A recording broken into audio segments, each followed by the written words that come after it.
राधे राधे। हरि की इच्छा के सामने कुछ भी बड़ा नहीं होता। यही जानने के लिए देखते हैं बहुत प्यारी सी कहानी। एक बार की बात है, गरुड़ जी भगवान विष्णु को बैठाकर कहीं उड़ रहे थे आसमान में। उन्होंने देखा कि एक घर में एक शादी होने वाली है और वहाँ पे दो बारातें ठहरी हुई हैं घर के गेट पर।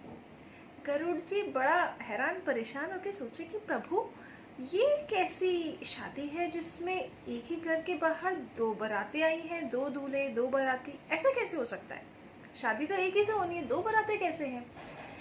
तो भगवान ने कहा कि इस घर पे एक लौती इनकी बेटी है, उसकी शादी होने वाली है आज, और उसके लिए एक वर है जिसे पसंद किया है पिता ने, जो बारात लेके आया है, और दूसरा वर जिसे पसंद किया है माँ ने, वो बारात लेकर आया है। तो ऐसे दो दो बारातें आई हैं।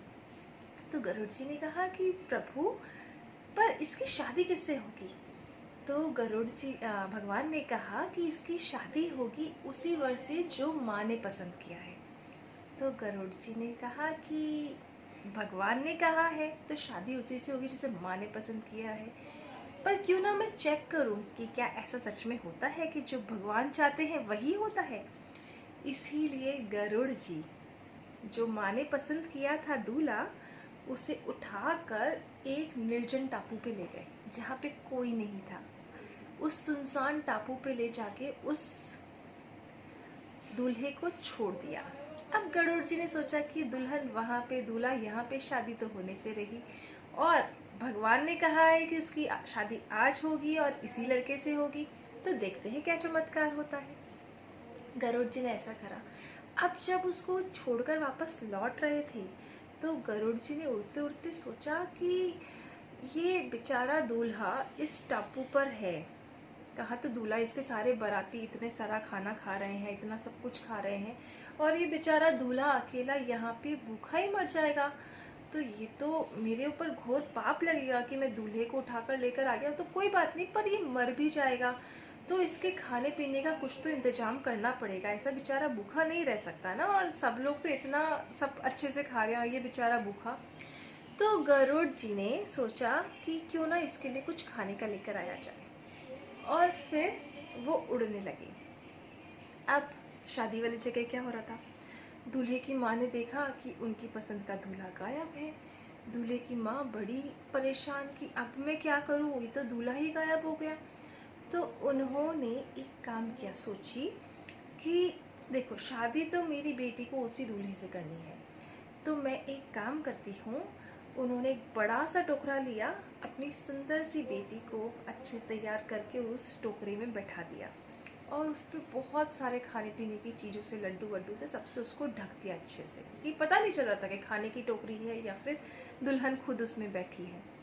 और फिर भेंट स्वरूप वो टोकरा ले जाकर उस अपनी पसंद के दूल्हे वाले बारातियों को दे दिया कि अब क्योंकि दूल्हा यहाँ पे है नहीं, तो ये बाराती अपने घर चले जाएंगे, और घर जाएंगे तो कन्या भी साथ में चली जाएगी, और साथ में चली जाएगी तो वहाँ पे जाके जब भी दूल्हा मिलता है तो उसकी शादी ये लोग उससे करवा देंगे, और दूसरे वाले दूल्हे से मेरी बेटी की शादी नहीं होगी। अब ये बात सोच के उनकी माँ ने ऐसा काम किया और ले जाकर वो टोकरा बारातियों के सामने रख दिया। गरुड़ जी उड़ते उड़ते खाने का कुछ ढूंढ रहे थे। उन्होंने देखा कि अरे, ये एक टोकरा है फूलों से, फलों से सजा हुआ, तो क्यों ना मैं ये दूल्हे के लिए ले जाऊं, दूल्हा बेचारा भूखा भी रहेगा और ये अच्छे से सजा हुआ टोकरा खा के खुश हो जाएगा। ये टोकरा ले जाकर उन्होंने वापस उस दूल्हे के पास रख दिया। अब दूल्हे के पास जैसे ही टोकरा पहुंचा तो दूल्हे को बहुत तेज भूख लग रही थी। उसने सोचा कि कुछ खाने को चाहिए तो अच्छा होता, और जैसे ही उसने सोचा उसे वो टोकरा दिख गया। तो दूल्हा फटाफट उस टोकरे के पास गया और उसमें से कुछ कुछ खाने लगा। ऊपर से खाता है तो देखता है कि अरे, ये क्या, नीचे से तो यही दुल्हन निकली जिससे आज मेरी शादी होनी थी। अब गरुड़ जी ने ऊपर से देखा कि अरे, ये तो वो कन्या स्वयं यहाँ पे आ गई, और मैं खुद उस कन्या को लेकर आ गया।